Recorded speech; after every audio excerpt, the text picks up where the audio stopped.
Hello everyone, এটা ছিল আমার মামা বাড়ি। প্রায় অনেক দিন পরে, মানে ৩-৪ বছর পরে এসেছিলাম মামা বাড়িতে। অনেক কাজ থেকে আর কি ছুটি পেয়ে।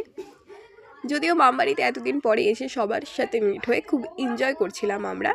এই মামা বাড়িতে একটা উৎসব হচ্ছিল, এটা হচ্ছে হরিচাঁদ ঠাকুরের উৎসব, যেটা মতুয়ারা করে, অর্থাৎ আমার মামা বাড়িতে সবাই মতুয়া। আর প্রত্যেক বছরেই এই হরিচাঁদ ঠাকুরের উৎসবটা হয়, মহা উৎসব। তো এখানে সব ডাঙ্কার দলগুলো একটার পর একটা ঢুকছিল।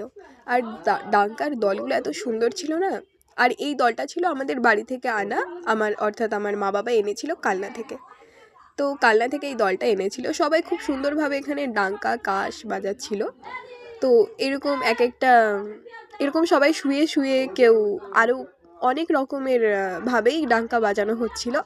তো এগুলো দেখতে খুব সুন্দর লাগছিল। প্রায় অনেক দিন বছর পরে যারা মতুয়া তারাই বুঝবে যে হরিচাঁদ ঠাকুরের উৎসবটা কতটা সুন্দর হয়।